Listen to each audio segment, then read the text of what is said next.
Museu de Porto Mendes para mim é o que eu vivi, né? Lá no Porto Mendes Gonçalves. É uma relação, né? Forte. Que dizem que isso não dá lucro, mas gente, para os nossos filhos, nossos netos, isso aí para eles é tudo. Infelizmente o nosso museu ainda não chegou a essa altura, né? Eu acho que precisa de uma revitalização, remodelação, adaptação. Muitas pessoas aqui no município não sabem que nós temos um museu. E é um museu que está aí completando 40 anos.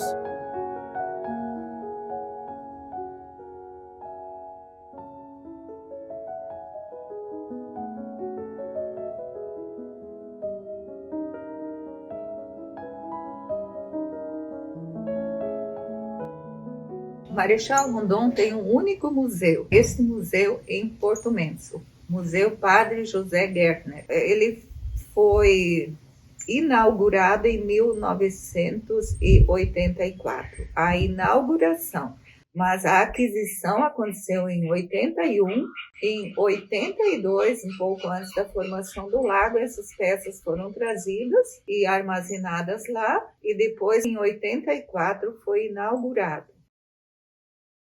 Padre José Gärtner, em homenagem a um padre que trabalhava aqui em Porto Mendes, na Igreja Católica por diversos anos, já um senhor bem idoso, muito comunicativo. Eu lembro assim mais das histórias, que ele gostava de pescar. O padre gostava de pescar? Sim, era um padre pescador, muito querido por todo mundo, aliás. Em homenagem a ele, foi dado o nome Padre José Gärtner.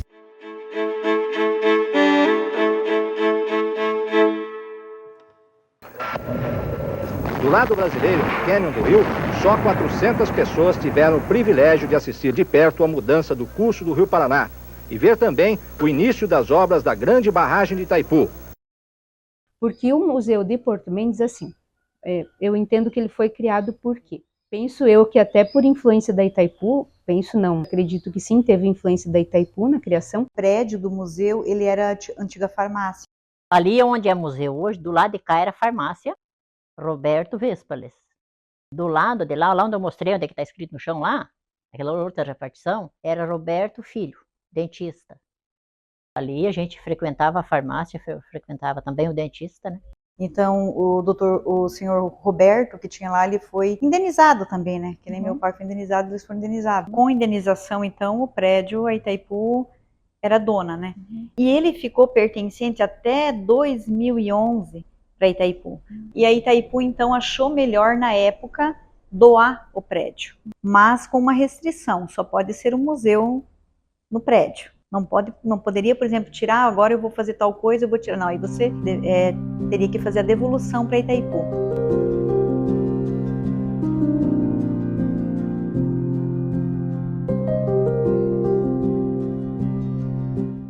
O museu, ele é dividido em 3 eixos temáticos. Indígenas, né, peças indígenas, principalmente da presença tupi-guarani aqui no município. Peças doadas por agricultores ou moradores que encontraram materiais indígenas, algumas coisas assim, doaram para o museu. Peças do antigo Porto Mendes Gonçalves, antes do represamento do Rio Paraná para se transformar no Lago de Itaipu. A história do distrito, ela está relacionada à Mate Laranjeira, que era essa companhia estrangeira que tinha uma concessão para explorar a erva mate aqui na região. E ela se estabeleceu em Guaíra, criou toda uma estrutura, um empreendimento enorme, mas havia o problema das 7 quedas, que não dá para despachar a erva mate de Guaíra pelas 7 quedas, não tinha como. Então eles construíram a estrada de ferro, que daí facilitou a exportação da erva mate. Aí o ponto mais favorável para não correr risco na navegação era Porto Mendes. Porto Mendes é homenagem a Francisco Mendes Gonçalves, o diretor da companhia Mate Laranjeira.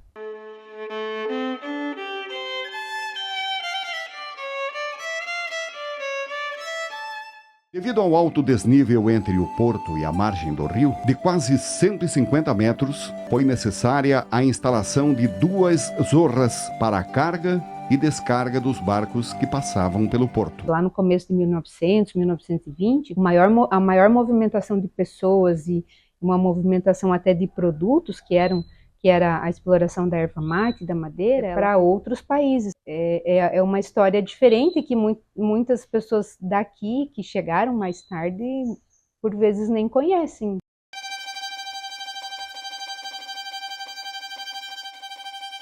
O Museu Padre José Gärtner, o objetivo dele era abrigar essas peças do antigo Porto Mendes Gonçalves. Eu nasci em Porto Mendes. Tanto meu pai como a minha mãe vieram do Rio Grande do Sul e foram morar, né, lá embaixo, já no Porto Desativado. Tinha 17 casinhas, 18, se eu não me engano, de madeira lá, que era da mata laranjeira, e eles se instalaram lá. Quando houve o alagamento, os meus pais vieram morar ali em cima na vila, né, que a gente chamava Vila de Porto Mendes. O museu começou com peças que eram Que era resultados só resgatado daqui do alagamento lugar. da Itaipu. E dos colonos, né? Eles começaram a recolher as coisas, então iam lá no porto quando a água começou a subir para a formação do Lago do Itaipu, que eles viram que realmente era real, aquilo iria acontecer ali na vila. A gente odiava o lago, as famílias foram embora, aí a gente, enquanto criança, a gente tinha uma revolta assim com o lago subir, né? Daí a gente ia lá e chutava o lago para a água não subir, e daí de noite a gente não dormia porque tinha medo que ia subir demais e daí ia inundar a gente, né? Era uma coisa muito gigantesca para nós aqui. O que a gente ia entender disso? Que a gente gostava de antigamente, né? Como era o porto. Foi assim uma invasão. Nós, as pessoas daqui, se sentiram invadidas. Então, o que conseguiram tirar de lá foi levado para o museu. Enxadas, trilhadeiras, tem carro de boi. Balança velha, panela velha, ferramentas velhas. E, além disso, todo esse material de maquinário que era da Mata Laranjeiras.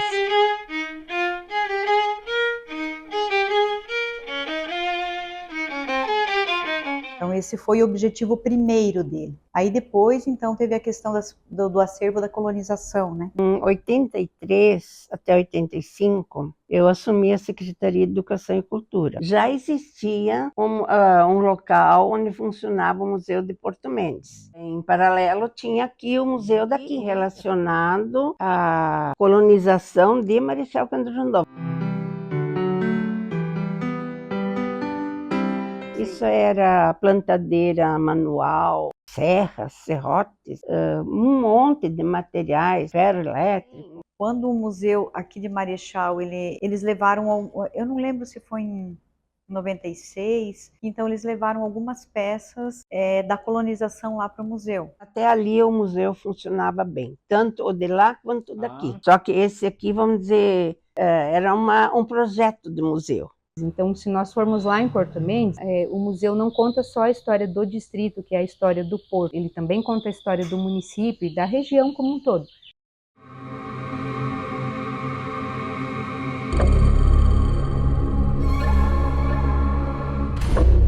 Quando eu ficava sozinha lá, que geralmente era na segunda-feira, não vou negar que eu ficava com um pouquinho de medo. A senhora chegou aí à noite nesse museu? Eu não. Nunca tem medo de Muitos falaram que tinha assombração lá, não sei o quê, tinha, não sei, alma viva lá dentro. Eu ficava mais perto da porta, alguma coisa assim, não ia muito lá pro fundo. E ainda contava que tinha assombração. Todo museu tem, né? Então lá também tinha, assim, mas eu nem lembro que assombração que era. Mas eu evitava, daí quando eu tava sozinha. Nome, né? Não, quando tu dá nome, daí cria laços afetivos com a assombração, com qualquer coisa. Podia ter conhecido, saber quem é que estava ali. Vai que era o Mendes Gonçalves. Ia me contar algumas histórias que só eles sabem. Chegou a vir alguma excursão? Direto, era o que mais vinha. De Rondão, cada pouco era de tal colégio. Hoje é de um colégio, do outro, vinha de Foz, vinha de Guaíra, vinha de tudo aquele lado, vinha. O museu sempre teve bastante visitação. As escolas, porque é normal, assim, na questão de conhecer, né, para conhecer a história, né? Bom, eu frequentei o museu em 2017 com a escola, porque mesmo morando aqui eu não tinha frequentado antes. Era legal ver aqueles telefones, a gente não podia tocar, mas a gente sempre ia lá e discava os números. Então, quando eu fui pela primeira vez, foi com a escola, então foi uma experiência muito marcante, foi muito legal estar ali e conhecer um pouco da história. Vinha muita gente, vinha para Porto Mendes, rever Porto Mendes, porque saiu muita gente daqui na época da formação do lago, Porto Mendes perdeu mais ou menos a metade da população. Então, ao retornarem, vinham para Porto Mendes, passavam no museu também, iam ver um pouco do que tinha sobrado da história, né, e rever os parentes. O restante dos visitantes eram daqui ou da região, que são pessoas que iam para a prainha ou iam ali visitar parentes. Domingo de manhã sempre tinha muito movimento. Eu sempre fazia recepção também, num domingo, né? Cada 15 dias. A gente notava, né, que o pessoal ficava muito admirado com as peças que tinham. Tinha visitas, assim, que vinha todo domingo. Eu lembro que tinha um casal, assim, eu não lembro o nome porque não é gente daqui, né? Eles vinham com chimarrão lá e nós conversávamos de antigamente. A gente ia olhando as peças e conversando, daí uma peça dava uma lembrança, daí ali a gente ficava...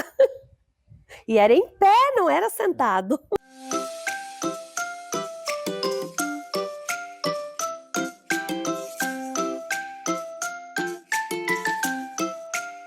Na época a gente desenvolvia projetos com escolas, né? Tem aquele programa, aquele projeto Conhecendo o Município. Então as crianças vão para conhecer vários pontos e o museu é um dos pontos. Conhecendo alguns projetos de educação patrimonial, surgiu a ideia de aproveitar parte desse acervo para levar para as escolas. E aí surgiu o Museu na Estrada, para facilitar o deslocamento também. Uma escola para levar boa parte dos alunos para lá, não tem como, é um ônibus. Então o Museu na Estrada veio para atender essas escolas. O contrário tinha, que era a escola no museu. Isso, aí esse já foi o segundo. Porque quando as escolas iam para lá, eu não me conformava de ser só uma visita, assim, a escola entra, olha e vai embora. Porque assim, se é uma visita solta, o aluno não vai fazer o registro da visita, então é algo que é só um passeio, e eu acho que não pode ser só um passeio. Também chegamos algumas vezes a chamar os pioneiros ali de Porto Mendes, essas famílias que chegam no distrito ali na década de 50, mais ou menos 60, e aí para eles contarem para os alunos como é que aquelas peças funcionavam. Tá, daí vamos ver aquele carretão. Vocês têm que cuidar, não pode mexer, não tem o carrinho. Aquele era o carrinho do gigante, porque o gigante nas histórias era um gigante, né? Era grande. Então aquele era o carrinho do gigante. Meu Deus, se empolgavam, entravam naquelas rodas e olhavam, faziam a maior festa porque estavam no carro do gigante. E daí tinha um tacho, daí eu disse, essa era a colher do gigante. Eles ficavam encantados, porque já assistiam muito desenho.